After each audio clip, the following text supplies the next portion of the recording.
lorong gaib, tempat di mana kisah nyata, legenda kelam, dan dunia tak kasat mata bertemu.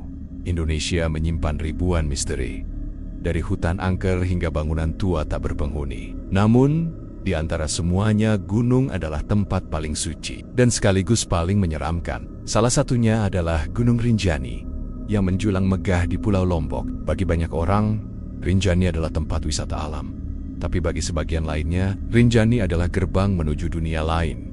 Gunung Rinjani dikenal sebagai salah satu gunung berapi aktif tertinggi di Indonesia. Namun, di balik keindahan danau Segara Anak, di balik kabut tebal yang turun tiba-tiba, tersimpan cerita-cerita gaib yang belum banyak diketahui orang. Warga sekitar percaya, Rinjani bukan sekadar gunung. Ia adalah tempat bersemayamnya para penunggu, jin penyesat, hingga entitas-entitas gaib yang menjaga wilayahnya. Beberapa pendaki pernah melaporkan mendengar suara gamelan dari arah yang tak mungkin, melihat wanita berambut panjang di puncak, atau mengalami waktu yang hilang saat melintasi jalur tertentu. Ada pula yang berkata bahwa Rinjani adalah tempat pesugihan tersembunyi, tempat orang-orang tertentu melakukan ritual dengan tumbal di titik-titik keramat yang tak ditunjukkan di peta.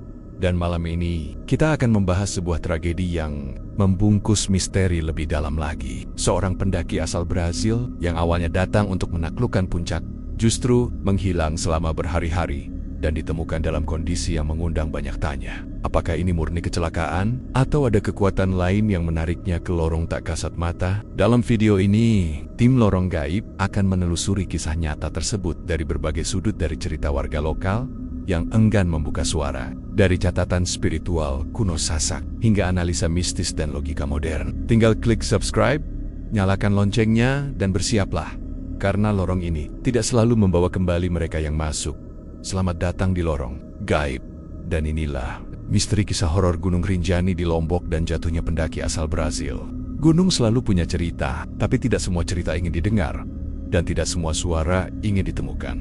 Rinjani, satu nama yang terdengar agung, anggun, dan sakral. Ia menjulang tinggi di Pulau Lombok, seperti dewa yang diam di antara kabut dan langit. Orang-orang menyebutnya Gunung Indah, surganya para pendaki. Tapi di balik itu semua, ada lorong yang tidak terlihat, sebuah ruang antara dunia kita dan dunia yang tak punya nama.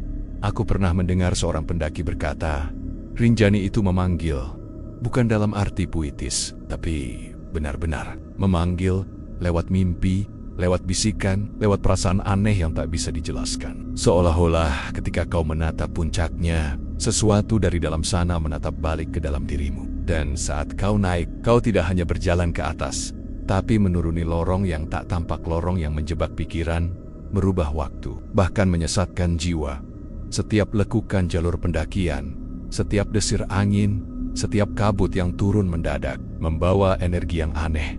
Tak semua orang menyadarinya, tapi bagi mereka yang peka atau mereka yang tanpa sadar membuka dirinya, Rinjani bukan hanya tanah dan batu. Ia hidup, ia memilih siapa yang boleh datang, dan siapa yang tidak akan pulang. Banyak orang datang dengan niat baik, menyatu dengan alam, menikmati pemandangan. Tapi banyak pula yang datang dengan sombong, meremehkan, melanggar, mengganggu. Mereka tertawa, meneriakkan nama, buang sampah sembarangan, mencabut apa yang tidak seharusnya disentuh. Dan ketika kabut turun lebih cepat dari biasa, atau ketika suara aneh terdengar dari semak-semak, barulah mereka sadar, mereka bukan tamu, mereka penyusup. Rinjani adalah batas antara nyata dan gaib, antara hidup dan mati, antara keindahan dan kegelapan yang tak punya bentuk. Dulu aku mengira kisah-kisah mistis di gunung hanyalah cerita lama, sekadar bumbu yang diciptakan penduduk desa untuk menakuti atau menjaga tradisi. Tapi setelah bertahan-tahan, mendengar testimoni, melihat rekaman, membaca laporan resmi yang tak masuk akal, aku mengerti ada sesuatu yang tidak bisa dijelaskan dengan logika manusia. Entah itu entitas penunggu, dimensi lain, atau kesadaran purba yang tertanam di tanah itu sendiri. Tapi ayat sangat nyata, dan dari semua kisah yang pernah kudengar, satu cerita terus menghantuiku tentang seorang pendaki asing. Datang jauh-jauh dari Brazil, seorang yang kuat, berpengalaman, dan tidak percaya pada hal-hal mistis. Ayek mendaki Rinjani sendirian, dengan keyakinan bahwa alam hanyalah medan yang bisa ditaklukkan. Tapi Rinjani bukan medan biasa. Ia bukan sekadar tanah untuk dipijak atau puncak untuk ditaklukkan. Dan si pendaki itu tidak pernah benar-benar kembali seperti sebelumnya. Tubuhnya memang ditemukan, tapi jiwanya entah tertinggal di mana, dan cara ia ditemukan membuatku tak bisa tidur selama berhari-hari. Orang bilang Rinjani menolak mereka yang datang dengan hati yang tidak bersih, tapi ada pula yang percaya bahwa Rinjani memilih sendiri tumbal yang ia inginkan, dan jika kau cukup ceroboh untuk masuk tanpa permisi, mungkin kau akan jadi bagian dari lorong itu, terperangkap di antara batas dunia. Kini, aku ingin kau ikut mendengarkan kisah ini, bukan untuk menakut-nakuti, tapi agar kau tahu bahwa tidak semua tempat bisa kita datangi sesuka hati, bahwa di tanah tinggi itu ada aturan tak tertulis, ada hukum alam yang lebih tua dari manusia, dan ada kekuatan yang hanya akan muncul saat malam terlalu sunyi dan langkahmu terlalu dalam. Cerita ini nyata, nama-nama dalam laporan ada, waktunya tercatat, dan kisahnya masih bergaung dalam bisikan kabut Rinjani. Bersiaplah, karena lorong gaib sudah terbuka, dan perjalanan kita baru saja dimulai. Namanya Lucas Almeida, lahir di Porto Alegre, Brazil. Seorang pendaki berpengalaman, usia 31 tahun, bekerja sebagai freelance travel writer, sekaligus fotografer alam. Dalam akun sosial medianya, ia sering membagikan foto-foto dari berbagai pegunungan di Amerika Selatan, Himalaya, hingga pegunungan di Ethiopia. Tak sedikit orang menyebutnya sebagai penakluk pegunungan, tapi tak ada yang tahu bahwa Rinjani akan menjadi gunung terakhir yang ia daki. Lucas tiba di Indonesia awal tahun itu, Februari. Setelah mendaki beberapa gunung di Jawa, seperti Merbabu dan Semeru, ia menuju Lombok. Catatan imigrasi menyebutkan ia memasuki Lombok melalui Bandara Internasional Zainuddin Abdul Majid, dan dari situ menuju Sembalun, salah satu jalur pendakian resmi menuju Gunung Rinjani yang menarik. Lucas mendaki seorang diri Bogi Masyarakat. Indonesia ini dianggap sangat berisiko, tapi bagi Lucas, solo hiking adalah rutinitas. Dalam wawancara podcast sebelum perjalanannya, ia pernah berkata, gunung itu seperti perempuan. Kalau kau datang dengan niat yang tenang, dia akan membuka jalannya. Tapi kalau kau terburu-buru atau terlalu percaya diri, dia akan menghukum. Sebuah kalimat yang terdengar puitis, tapi akan terdengar seperti firasat buruk jika kita mendengar akhir kisahnya. Tanggal 2 Maret, Lucas tercatat mendaki lewat pintu Sembalun. Ia membawa peralatan lengkap, logistik untuk 3 hari, kamera, GPS, tracker, dan logbook pribadi. Awalnya semua berjalan normal. Ia bahkan sempat memposting Instagram story dari Pelawangan Sembalun, lengkap dengan caption "The mist here feels alive." Tapi setelah itu, semua sinyal digitalnya hilang. Tidak ada postingan, tidak ada komunikasi, tidak ada pelaporan turun. Dan 2 hari kemudian, laporan orang hilang masuk ke pihak Balai Taman Nasional Gunung Rinjani. Dilaporkan oleh seorang porter lokal yang mengaku sempat melihat Lucas menyimpang dari jalur. Dia berhenti di tikungan sebelum Bukit Penyesalan. Berdiri diam, seperti orang yang mendengar sesuatu. Saya teriak dari jauh, tapi dia seperti tidak dengar. Lalu, dia melangkah ke arah kiri. Itu bukan jalur resmi. Keterangan itu tercatat dalam laporan resmi pencarian. Tim SAR dikerahkan. 3 hari pencarian, tidak ditemukan apa-apa. Anehnya, cuaca yang awalnya cerah mendadak berubah ekstrim di tengah pencarian. Kabut turun tebal, angin menerjang, bahkan alat komunikasi terganggu. Seolah-olah gunung menolak dibuka. Hari keempat, barulah sebuah drone pencarian menangkap citra tubuh di lereng curam, jauh dari jalur utama. Lokasinya disebut warga sebagai Tanah Tedeng, tempat yang menurut kepercayaan, Sasak adalah lokasi yang tak boleh diinjak manusia. Saat tim sampai di sana, mereka menemukan Lucas dalam kondisi sudah tak bernyawa tubuh Niyayuta, tapi wajahnya menegang, seperti orang yang melihat sesuatu menakutkan di detik-detik terakhirnya. Tidak ada luka besar, tidak ada bekas jatuh, tidak ada tanda serangan hewan. Tapi yang paling aneh adalah posisi tubuhnya. Berlutut menghadap hutan, tangan kanan terbuka ke depan seperti menawar atau maniera. Di dekat tubuhnya ditemukan logbook yang sebagian halamannya basah, tapi ada satu catatan yang bisa dibaca. Ada suara dari danau, tapi tidak ada danau di sini. Aku ikuti suara itu. Aku harus tahu. Setelah itu, halaman berikutnya robek. Tak ada lagi catatan. Tak ada kamera, tak ada ponsel, semua seperti lenyap. Banyak yang bertanya, mengapa ia menyimpang dari jalur? Mengapa sinyal digitalnya mati bersamaan? Dan mengapa ia ditemukan di lokasi yang dipercaya sebagai tempat persembunyian makhluk gaib? Beberapa spiritualis yang ikut dalam pencarian berkata, dia tidak hilang karena tersesat. Dia dipanggil, lalu ditahan. Apakah ini murni kecelakaan? Ataukah Lucas membuka sesuatu yang seharusnya tidak ia dekati? Lucas bukan pendaki biasa.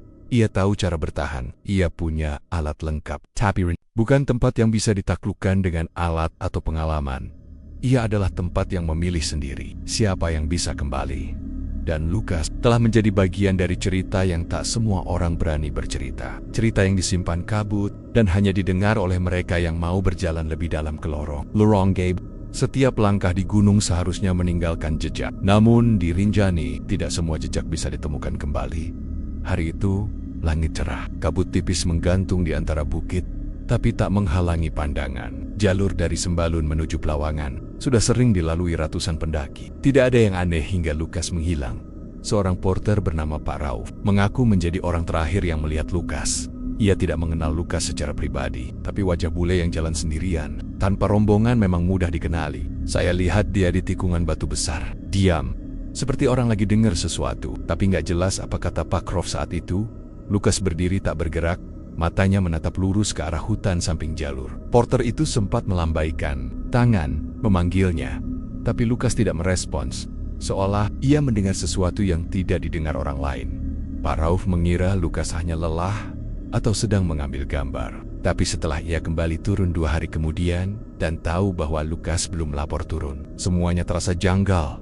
Tim pencari menyisir jalur pendakian resmi, tidak ditemukan jejak, sampah atau benda pribadi milik Lukas. Anehnya, GPS tracker yang ia pakai terakhir tercatat aktif di koordinat aneh, 150 meter dari jalur, di sebuah lereng curam. Setelah itu, sinyal mati. Tiba-tiba, tanpa jejak pergerakan, seperti seseorang yang menghilang begitu saja. Di hari ketiga pencarian, ada sesuatu yang lebih ganjil. Salah satu anggota tim SAR mengalami fenomena waktu terlewat. Aib menyusuri jalur turun dari pos 3, merasa hanya berjalan selama 20 menit. Tapi saat sampai di pos berikutnya, waktu sudah berlalu lebih dari 2 jam. Jam saya tetap normal, tapi perasaan saya seolah baru jalan sebentar. Saya juga dengar suara orang memanggil nama Lukas dari arah bawah. Padahal kami semua ada di atas, ungkap anggota SAR tersebut. Ini bukan kasus pertama. Beberapa pendaki yang pernah menyimpang dari jalur di Rinjani juga pernah mengalami hal serupa, merasa berjalan hanya sebentar, tapi ketika kembali, waktu sudah malam. Melihat peta GPS berputar-putar walau mereka tidak bergerak, atau yang paling misterius, berjalan bersama teman. Lalu tiba-tiba teman itu menghilang dan baru ditemukan jauh di belakang. Padahal mereka tak pernah berpisah. Fenomena ini dikenal masyarakat lokal sebagai pelayangan waktu, semacam distorsi dimensi yang dipercaya terjadi di titik-titik tertentu di gunung. Beberapa orang percaya tempat-tempat seperti ini adalah lorong dimensi, di mana dunia nyata dan dunia gaib saling bertumpuk, dan jika seseorang tidak cukup kuat secara batin, ia bisa tersesat dalam ruang yang tak bisa dijelaskan waktu atau arah. Salah satu dukun adat di Lombok berkata, kalau kau melanggar waktu yang ditentukan alam, kau bisa tertelan oleh masa yang bukan milikmu. Apa maksudnya? Tidak ada yang tahu pasti. Tapi ada titik-titik tertentu di Rinjani yang dianggap sebagai tempat tidur makhluk penunggu. Dan jika kau tanpa sengaja lewat, atau lebih buruk lagi, dipanggil, maka jejakmu akan lenyap. Kembali ke kasus Lukas. Ketika tubuhnya ditemukan, 4 hari kemudian, kondisi tubuhnya tidak menunjukkan tanda pembusukan normal. Padahal menurut waktu yang tercatat, ia seharusnya sudah meninggal lebih dari 72 jam. Tapi tubuhnya masih kaku, kulitnya dingin, dan wajahnya membeku dalam ekspresi takjub sekaligus ngeri. Seakan di detik terakhirnya, ia melihat sesuatu yang tidak berasal dari dunia ini. Yang membuat tim SAR semakin merinding adalah ini. Jam tangan digital milik Lukas yang ditemukan bersamanya masih menyala, tapi waktu yang tertera berbeda 7 jam lebih awal dari waktu nyata. Dan dalam pengaturannya, jam itu diatur ulang pada jam 3:33 menit, dini hari, waktu yang sering dikaitkan dengan fenomena spiritual dan gangguan gaib. Bagaimana bisa? Lukas bukan orang awam. Ia tahu pendekir, ia punya GPS, logbook, pengalaman, bahkan waktu istirahat terencana. Tapi di Rinjani, semua persiapan itu tak berarti. Karena kedang saat langkahmu salah satu arah, kau bukan hanya tersesat di hutan, kau tersesat di antara waktu.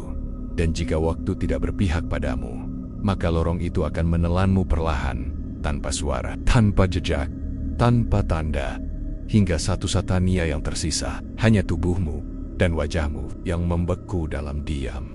4 hari setelah Lukas Almeida dilaporkan hilang, kabut masih menyelimuti sebagian besar jalur pendakian Gunung Rinjani. Cuaca bara-bauba, kadang terang, lalu mendadak gelap. Radio komunikasi tim SAR terganggu, seolah ada sesuatu yang tidak ingin mereka menemukannya. Tapi di hari keempat, sinyal terakhir dari GPS tracker Lukas kembali aktif selama 11 detik. Sebuah titik tanpa penjelasan muncul di layar. Koordinat yang mengarah ke sebuah lereng sepi, jauh dari jalur resmi. Lokasi itu dikenal oleh masyarakat lokal dengan nama yang nyaris tak pernah disebut, Tanah Tedeng. Artinya, tanah yang tersembunyi. Warga percaya tempat itu adalah wilayah larangan. Bukan karena medan curam atau berbahaya, tapi karena dipercaya sebagai wilayah para penjaga gaib. Tidak ada pendaki yang lewat situ. Bahkan hewan pun jarang. Melintas, tim SAR akhirnya memutuskan menyusuri titik tersebut. Mereka melewati semak belukar yang tak seperti jalur biasa. Tak ada jejak kaki, tak ada tanda pernah dilewati manusia. Saat mereka mencapai lokasi, semua menjadi hening. Tidak ada suara burung, serangga, bahkan angin pun seakan berhenti. Dan di sanalah tubuh Lukas ditemukan.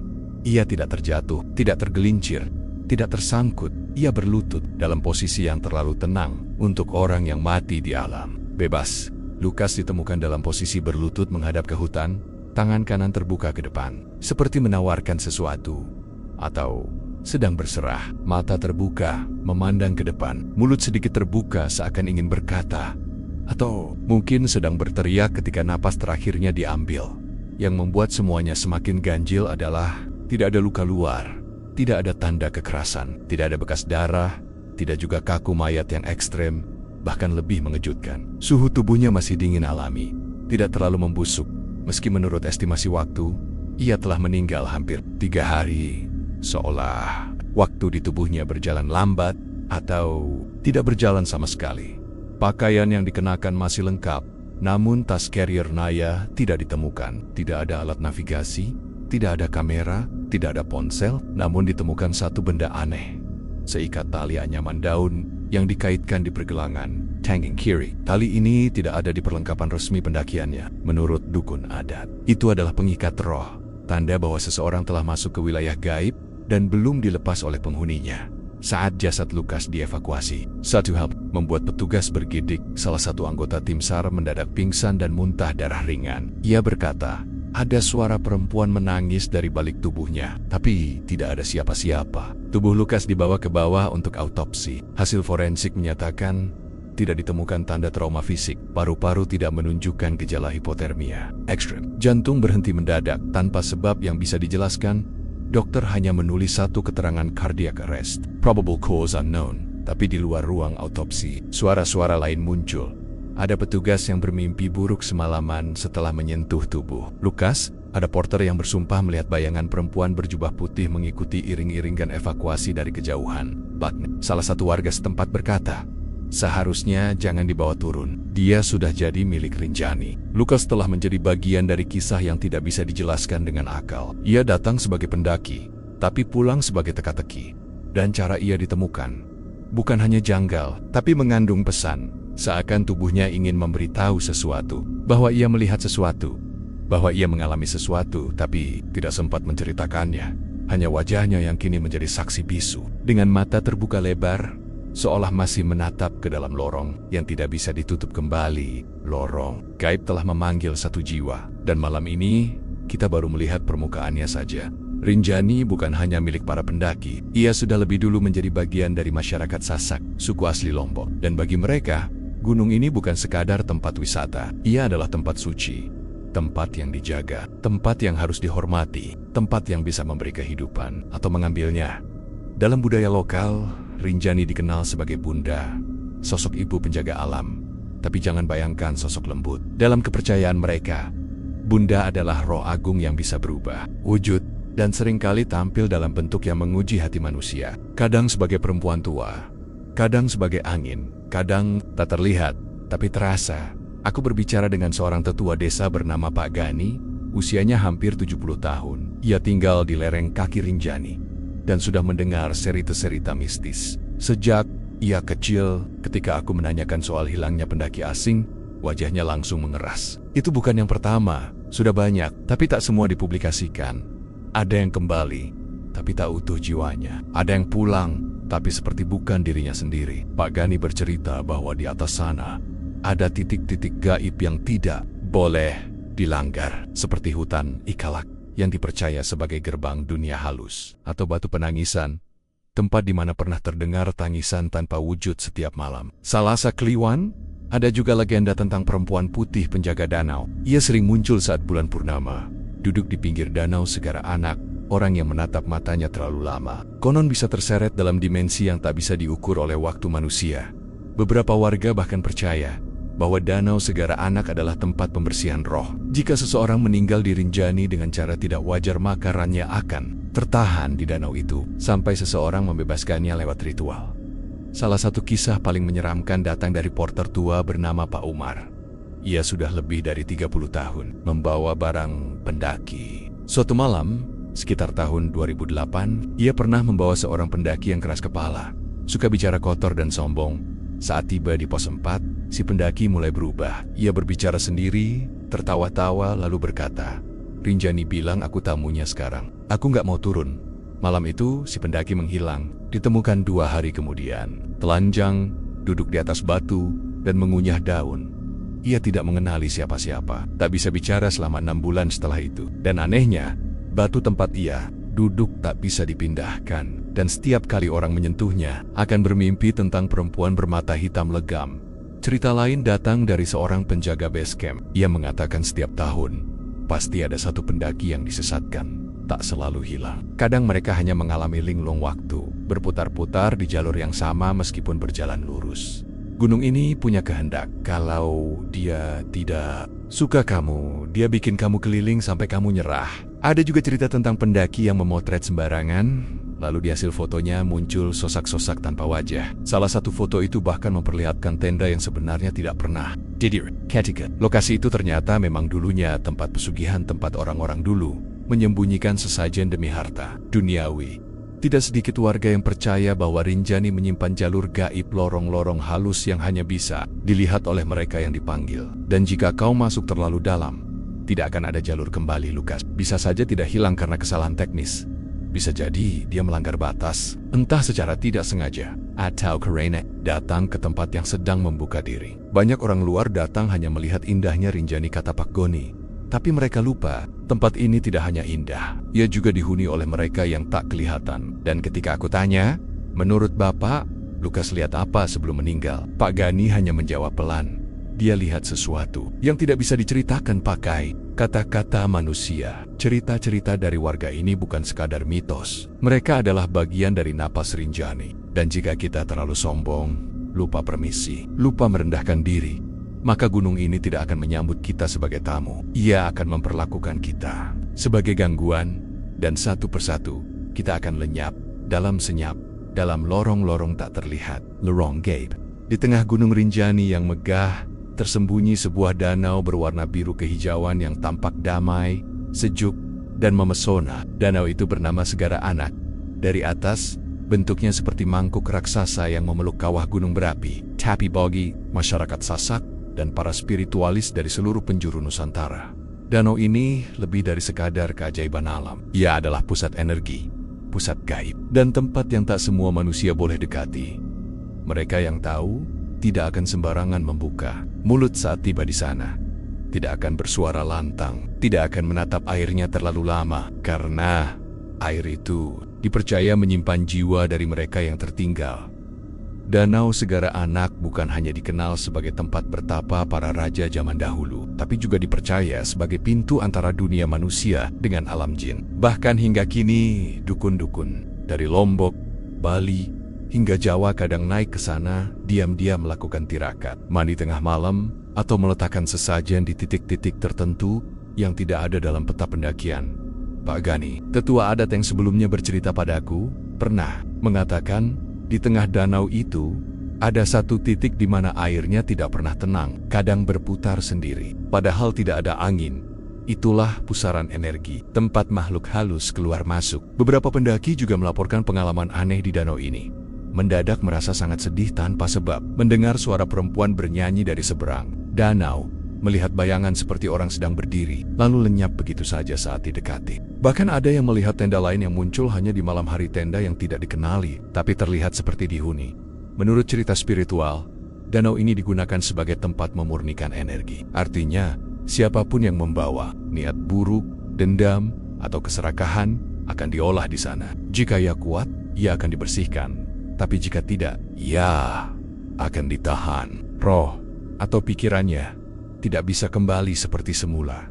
Itulah sebabnya banyak yang percaya bahwa Lukas, pendaki asal Brazil yang hilang, mungkin telah mendekati segara anak dari jalur yang tidak terlihat, jalur halus, jalur yang hanya terbuka untuk mereka yang dipanggil. Jika benar Lukas mendekati danau dari arah barat laut, di mana terdapat celah sempit menuju celah batu yang dipercaya sebagai pintu meditasi para leluhur, maka sangat mungkin dia mengalami kontak energi yang terlalu kuat. Dan bagi orang luar yang tidak tahu cara berdamai dengan energi gaib di sana, itu bisa menjadi bumerang. Menurut salah satu pawang lokal yang pernah ikut dalam pencarian, aura tubuh Lukas saat ditemukan sangat dingin. Bukan hanya secara fisik, tapi juga secara metafisik. Energi tubuhnya seperti habis tersedot, tapi bukan karena lelah, tapi karena dia terhubung dengan pusat yang tak seharusnya disentuh. Danau ini juga dikenal sebagai tempat pesugihan putih. Ritual yang bertujuan bukan untuk kekayaan langsung, tetapi penguatan kekuasaan batin. Orang-orang yang mencari kekuatan gaib tingkat tinggi konon harus bermalam di pinggir segara anak, membacakan mantra, lalu menyerahkan sesuatu dari dirinya sendiri ke danau. Entah rambut, darah, bahkan air mata. Bukan kebetulan, di sekitar lokasi penemuan Lukas ditemukan bekas lingkaran kecil dari batu simbol lama yang sering diasosiasikan dengan tempat ritual tirakat. Siapa yang membuatnya, tidak ada yang tahu. Tapi lingkaran itu tidak ada di hari pertama pencarian. Ia muncul setelah kabut turun malam ketiga. Beberapa percaya, mungkin Lukas tidak sengaja menginjaknya. Mungkin ia duduk di tempat yang salah. Atau mungkin ia disambut oleh sesuatu yang sudah menunggunya di sana. Karena di Rinjani, kau tidak hanya mendaki ke atas, kau bisa tenggelam ke dalam. Danau Segara Anak tidak pernah menelan tubuh manusia secara langsung. Tapi dari puluhan kasus yang tak dilaporkan media, sudah banyak yang pulang dengan jiwa hampa, tertawa sendiri, diam berhari-hari, atau tiba-tiba menjadi sangat sakti, namun hidupnya penuh malapetaka. Karena itu, warga lokal selalu berpesan, kalau kau ke Segara Anak, jangan minta apa-apa, jangan ambil apa-apa. Dan jangan bicara sembarangan. Dan bila kau merasa ada yang memanggil dari tengah danau, jangan jawab, jangan lihat, jangan dekati. Karena mungkin itu bukan panggilan, tapi andangan, dan sekali kau menerima, kau mungkin tidak akan pernah kembali sepenuhnya. Lorong gaib terbuka paling lebar, di air yang tenang, dan di Segara Anak. Permukaan yang tampak damai, bisa menyimpan kedalaman yang tak bisa diukur oleh manusia. Gunung megah yang dikenal sebagai tempat pertapaan spiritual, sumber kekuatan alam dan simbol keindahan yang memukau. Tapi di balik kabutnya yang tebal, dan di balik bisikan anginnya yang dingin, tersimpan satu rumor yang jarang dibicarakan. Dengan lantang ada pesugihan di Gunung Rinjani. Bagi sebagian orang, ini hanya mitos, cerita lama yang dikaitkan dengan tempo-tempo angker. Tapi bagi mereka yang tahu, atau pernah melihat langsung, rumor ini jauh lebih nyata dari yang bisa diterima akal. Dalam kepercayaan lokal, terutama masyarakat Sasak dan spiritualis dari daerah lain, Rinjani adalah tempat yang dianggap berlapis dunia. Maksudnya, bukan hanya dunia fisik yang bisa kita lihat, tapi juga alam bawah sadar dan dimensi halus yang bisa diakses lewat tirakat, laku batin, atau dalam kasus pesugihan dengan pengorbanan. Seorang tokoh spiritual dari Lombok Timur yang kami wawancarai secara anonim berkata, pesugihan di Rinjani bukan pesugihan biasa, bukan seperti di pantai selatan. Di sini, bukan hanya soal kekayaan, tapi kekuatan pangkat, pengaruh, dan biasanya bayarannya bukan sekali. Menurut beliau, ritual pesugihan di Rinjani dilakukan oleh orang-orang yang disebut pelaku dalam, mereka yang bukan pendaki, tapi menyamar seperti pendaki. Naik hanya malam hari, membawa sesajen, dan bermeditasi di titik tertentu seperti tebing, Segara Anak, Goa Susu, atau Batu Cacing. Lokasi-lokasi ini tidak muncul di peta resmi, tapi mereka punya jalur gaibnya sendiri. Konon, jalur itu tidak bisa dilihat oleh mata biasa, hanya akan terbuka saat seseorang sudah berpuasa batin selama beberapa hari.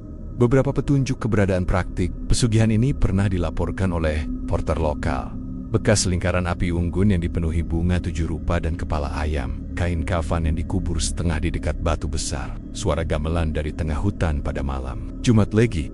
Ada juga kisah tentang pendaki palsu.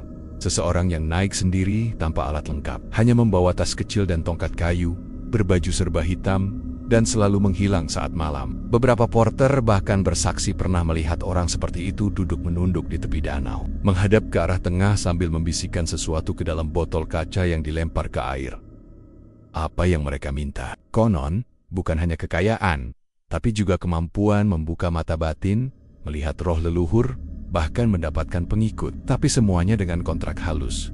Jika gagal memenuhi, keluarga akan terkena imbas jika dilanggar. Pengikutnya akan menghilang satu persatu. Ada satu kisah yang beredar di kalangan warga sekitar tentang seorang pemilik usaha besar di Mataram. Dulunya orang biasa, mendadak kaya dalam waktu 3 tahun. Usahanya melejit tanpa sebab logis, tapi istrinya tiba-tiba meninggal muda tanpa sebab. Lalu anaknya, seminggu setelahnya, hilang di hutan dan baru ditemukan 3 hari kemudian dalam keadaan tidak bisa bicara. Hanya menulis angka 7 berulang-ulang di tanah.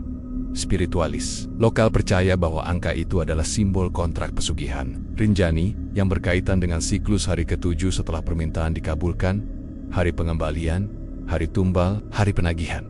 Lalu bagaimana dengan Lukas? Beberapa orang menduga bisa saja Lukas secara tidak sadar melintasi lokasi ritual, atau lebih buruk melihat sesuatu yang tidak boleh dilihat. Makhluk penjaga ritual, atau bahkan entitas pemilik kontrak itu sendiri, bisa menganggap Lukas sebagai pengganggu. Dan siapapun yang mengganggu keseimbangan antara dunia manusia dan dunia gaib akan dihilangkan. Bahkan beberapa dukun berkata Lukas bukan korban biasa. Dia seperti tersedot ke dalam jalur energi milik orang lain. Dia menjadi tumbal tanpa sengaja. Di luar sana, tidak semua orang percaya. Banyak yang mengatakan ini hanya kebetulan, bahwa Lukas hanya tersesat, bahwa cerita pesugihan hanyalah bumbu mistis. Tapi jika kau menginjakan kaki di Rinjani dan mendengar sendiri suara gamelan dari arah danau, melihat sesajen yang masih hangat pagi-pagi buta di tempat sepi, atau mendengar suara tawa kecil dari balik kabut saat kau yakin sedang sendirian, mungkin kau akan berpikir 2 kali. Apakah ini semua hanya mitos? Atau Rinjani sedang membuka salah satu lorong rahasianya padamu? Lorong di mana kekayaan bisa dibeli, tapi jiwa harus dibayar. Lorong gaib bukan hanya lorong waktu. Ia bisa menjadi lorong kontrak yang diam, namun terus mengikat.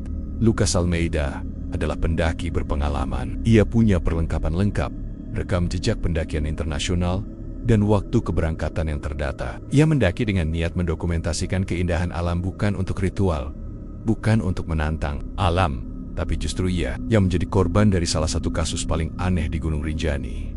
Lalu pertanyaannya, apakah semua yang terjadi padanya adalah karena kekuatan gaib? Atau apakah ada penjelasan logis yang belum kita pahami? Analisis logika. Apakah ini murni kecelakaan? Kita mulai dari pendekatan rasional. Disorientasi dan kelelahan pendaki bisa saja tersesat karena kabut tebal, dehidrasi atau kelelayan ekstrem. Halusinasi bisa muncul, terutama saat tubuh kekurangan oksigen dan gula. Tapi Lukas memiliki logistik cukup. Catatan medik sebelumnya menunjukkan ia dalam kondisi prima. Medan yang curam, jalur yang dilalui Lukas cukup ekstrem. Tapi menurut tim SAR, ia ditemukan di titik yang secara teknis bisa dicapai tanpa terjatuh. Dan tidak ada luka benturan. Posisi tubuhnya juga bukan seperti orang yang tergelincir. Ia berlutut, bukan terkapar. Hipotermia bisa menyebabkan perilaku aneh, termasuk melepas pakaian, berbicara sendiri, hingga merangkak. Tapi tubuh Lukas tidak menunjukkan tanda-tanda hipotermia ekstrem. Bahkan suhu tubuhnya lebih hangat dari seharusnya setelah meninggal 3 hari. Kegagalan teknologi GPS di pegunungan, sinyal sering lemah. Tapi yang aneh adalah GPS Lukas aktif kembali selama 11 detik, 4 hari setelah hilang, lalu mati total lagi. Baterai tidak mungkin bertahan selama itu kecuali ada intervensi atau kondisi aneh yang belum kita pahami. Waktu terdistorsi. Salah satu anggota SAR melaporkan waktu hilang selama perjalanan. Ia merasa berjalan 20 menit. Padahal waktunya 2 jam lebih. Ini mungkin disebabkan kondisi psikologis di medan ekstrem. Tapi jika lebih dari 1 orang mengalami hal sama, ini bukan kebetulan biasa.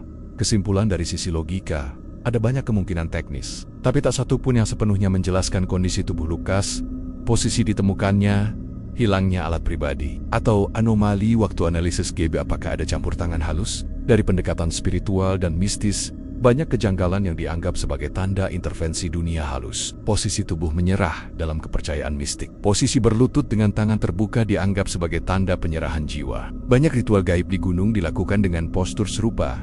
Biasanya saat seseorang telah melihat sesuatu. Ekspresi wajah membeku Lukas ditemukan dengan ekspresi seperti orang melihat sesuatu yang tak bisa dijelaskan. Mata terbuka, mulut setengah terbuka, seolah ia melihat entitas atau menyaksikan sesuatu yang hanya mereka yang dipanggil bisa lihat. Lingkaran bata dan tali anyaman di sekitar tubuhnya ditemukan lingkaran batu dan tali anyaman di tangan kirinya. Ini bukan peralatan pendaki, tapi simbol umum dalam ritual pengikat energi.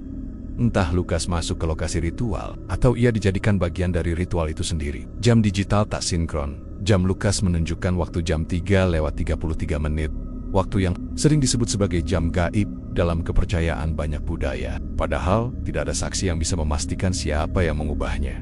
Bahkan jam itu seharusnya mati, namun tetap hidup. Fenomena tersedot lorong, beberapa spiritualis percaya Rinjani punya lorong-lorong energi, tempat di mana batas antara dunia manusia dan gaib terbuka. Mereka yang terlalu bersih atau terlalu terbuka batinnya bisa tersedot, bukan fisik, tapi kesadarannya. Dan saat kesadaran hilang, tubuh bisa menjadi kosong.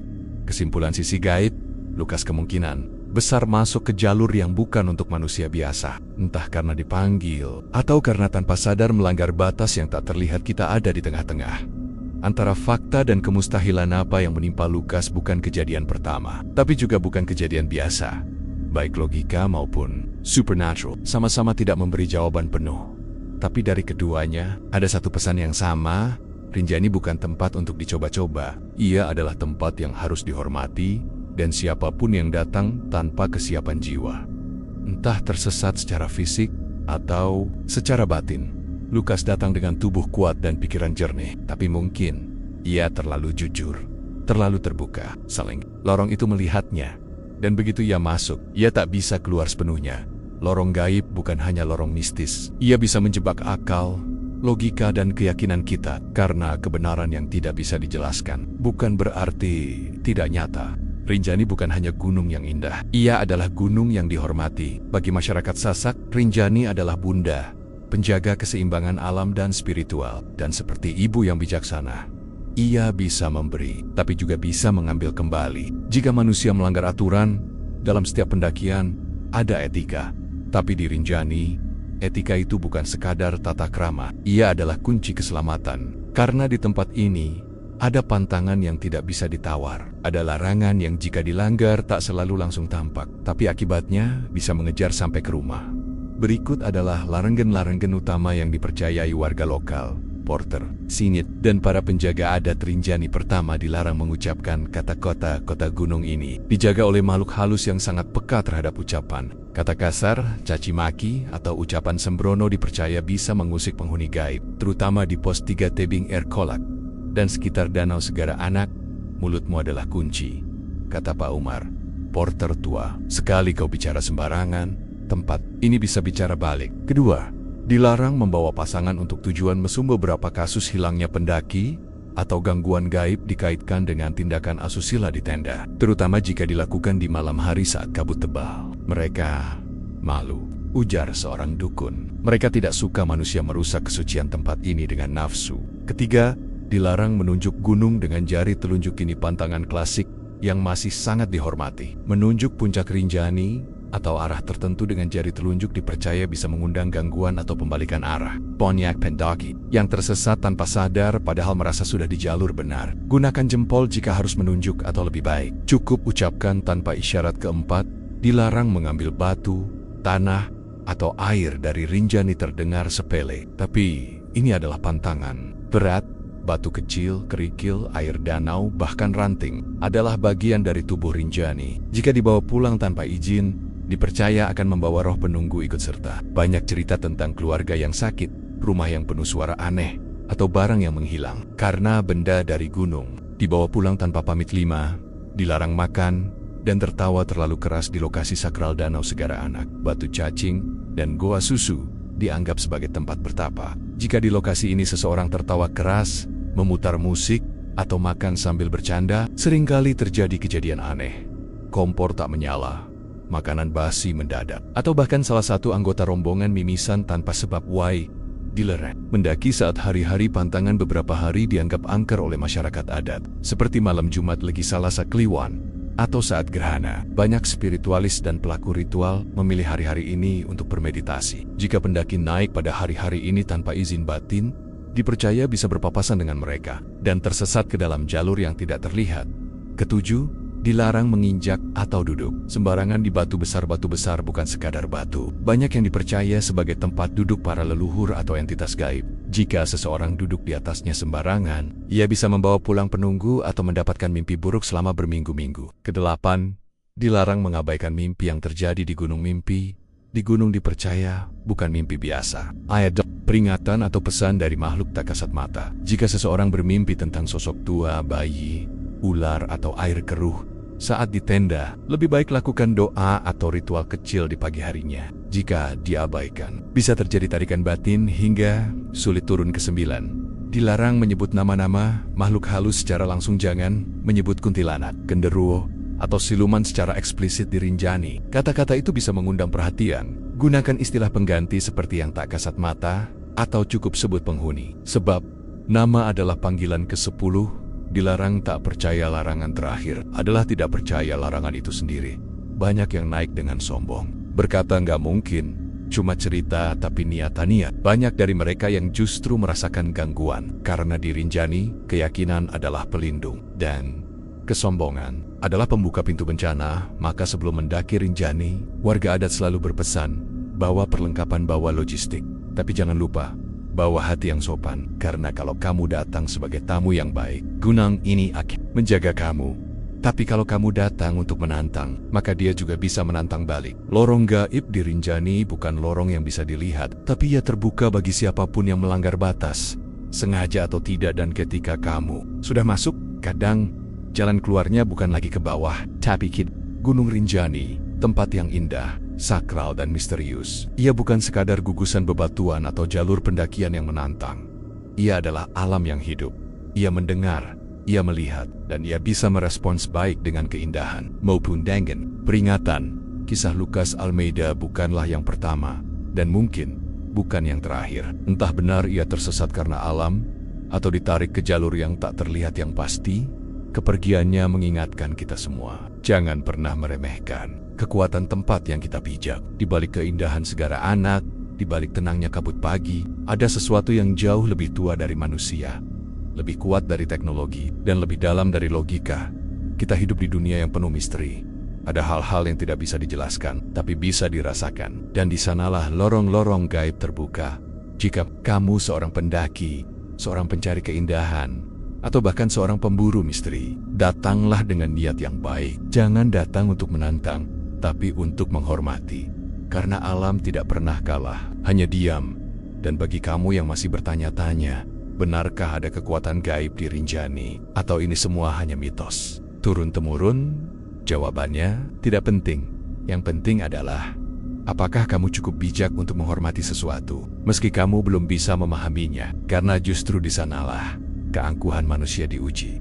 Dan sekali kau masuk ke lorong gaib, tak semua bisa kembali utuh. Dukung dan ikuti terus channel Lorong Gaib. Di sini kami mengupas kisah-kisah misteri dari tempat nyata, dari sudut terdalam yang tak dijangkau kamera biasa, dari jejak-jejak yang tertinggal di antara logika dan halusinasi. Cerita mistis, ritual tersembunyi, jejak pesugihan, semua kami hadirkan dengan investigasi, wawancara, hingga analisis batin dan akal. Jika kamu suka video seperti ini, jangan lupa subscribe, aktifkan lonceng, dan share ke temanmu yang berani menonton sampai habis. Karena lorong gaib hanya terbuka bagi mereka yang benar-benar melihat. Terima kasih telah menonton. Sampai jumpa di lorong berikutnya.